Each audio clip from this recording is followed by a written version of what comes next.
ng bayan, maasahan anumang panahon. Magandang araw po sa ating lahat. Narito na ang pinakahuling update sa magiging lagay ng ating panahon sa mga oras na ito at sa mga susunod pang mga araw. Patuloy na lumalayo sa ating bansa ang bagyong Isang at may international name na ito na Kajiki. Huli itong namataan sa layong 600 kilometers kanluran ng Sinait, Ilocos Sur at isa na itong tropical storm category. Taglay na nito ngayon ang lakas ng hangin na umaabot sa 85 kilometers per hour malapit sa gitna at pagbugsong umaabot sa 105 kilometers per hour. Kumikilos ito ngayon ng pakanluran sa bilis na 30 kilometers per hour. Base sa mga pagtataya ay magpapatuloy ang pagkilos nito ng pakanluran at posibleng umabot ito sa typhoon category bago ito maglandfall o lumapit sa bahagi ng Hainan province sa southern China at didiretso naman ito bilang mas mahinang bagyo na sa bahagi ng Vietnam. Samantala, isa pang panibagong LPA o low pressure area ang nakapasok na sa ating area of responsibility. Ito yung low pressure area na minomonitor natin kahapon na nasa silangan ng Mindanao.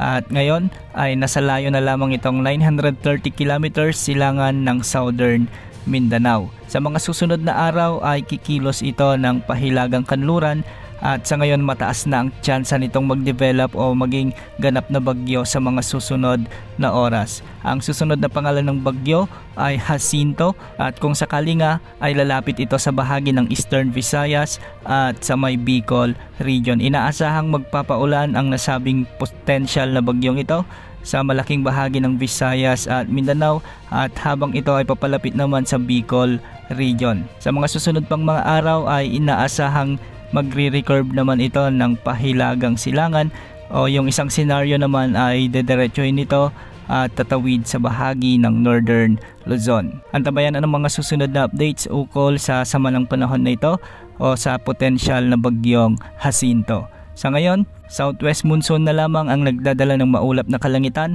na may mga kalat-kalat na pagulan at thunderstorms sa Metro Manila, Central Luzon, Calabarzon, Mimaropa at Antique. Ang mga lugar na ito ay pinapayon nating maging alerto sa banta ng mga biglang pagbaha o pagguho ng lupa lalo na kung may mga katamtaman at minsan ay malalakas na pag-ulan. At dulot pa rin ng trough o yung extension ni Tropical Storm Isang. Asahan pa rin ang makulimlim na panahon na may mga kalat-kalat na pag-ulan at thunderstorms sa Ilocos Region, Abra at Benguet. Kaya posible rin ang banta ng mga biglang pagbaha o pagguho ng lupa lalo na kung may mga katamtaman at minsan ay malalakas na pag-ulan. Samantala dulot naman ng pag-iral ng LPA, may trough ito o nakakaapekto na ang extension nito sa may Caraga Region, Davao Region, Northern Mindanao, Sarangani, Eastern Samar, Leyte Province, Southern Leyte at Bohol. Kaya magiging maulap din ang mga papawirin na may mga kalat-kalat na pagulan at thunderstorms. Posible rin ang banta ng mga biglang pagbaha o pagguho ng lupa lalo na kung may mga katamtaman at minsan ay malalakas na pag-ulan. Samantala sa Negros Island Region at nalalabing bahagi ng Western Visayas ay magiging bahagyang maulap hanggang sa maulap naman ang mga kalangitan na may mga tsansa ng mga kalat-kalat na pagulan at thunderstorms dulot ito ng umiiral na southwest monsoon. Posible rin ang banta ng mga biglang pagbaha o pagguho ng lupa lalo na kung may mga umiiral na severe thunderstorm. Samantala sa nalalabing bahagi ng Luzon ay localized thunderstorms naman ang inaasahang magdadala ng mga pag-ulan lalo na ngayong hapon at gabi kaya posible pa rin ang banta ng mga biglang pagbaha o pagguho ng lupa lalo na kung may mga umiiral na severe thunderstorms. Samantala sa nalalabing bahagi ng bansa ay trough ng low pressure area pa rin ang magdadala ng bahagyang maulap hanggang sa maulap na papawirin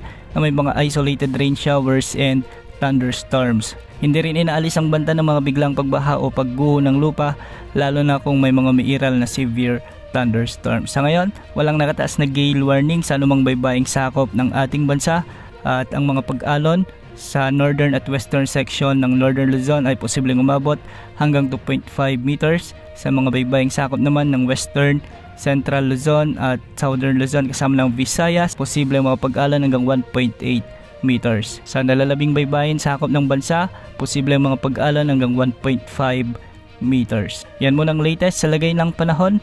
Ito po ang weather update ng bayan, maaasahan anumang panahon.